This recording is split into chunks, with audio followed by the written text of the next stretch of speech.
Concussion, like I said, is due to acceleration or deceleration. Whiplash injury is due to acceleration and deceleration. So both injuries, and if you haven't noticed, if you just look at me right here, my head is attached to my neck.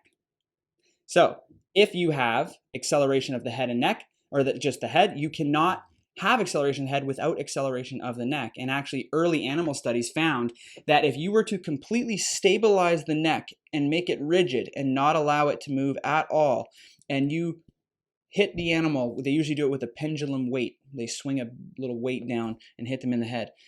And you can't cause a concussion if the neck is not allowed to move. But if you let the neck go free, concussion occurs. So you need to actually have acceleration and movement of the neck for a concussion to happen. Okay? Concussion, let's talk about G forces now. Acceleration measured in G forces. Whiplash takes 4.5 Gs to cause mild strain injury to the muscles and joints of the neck. 4.5 Gs. Concussion requires 70 or more Gs. So if you're taking 70 Gs to your head, you are taking at least 4.5 to your neck. This is why, no matter what, every single concussion also has a whiplash or mild strain injury to the neck. And you might be thinking, but I don't have any neck pain. That doesn't necessarily matter. Okay? Neck issues can cause blurred vision, eye movement disorders. And actually, there was just a case report this month that's in our research update of a whiplash patient with all sorts of visual dysfunctions, saccadic motion, smooth pursuit issues, convergence issues. And by rehabbing their neck, all of their visual issues, went away. And so this is something that I see clinically in my practice. Anyway, eye movement disorders, headaches, confusion, dizziness.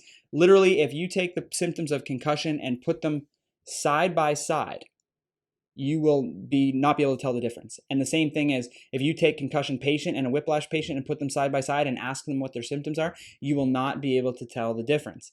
In fact, when I was doing my sports medicine residency, I did my research with the University of Buffalo, which is very prominent in the persistent concussion symptoms space.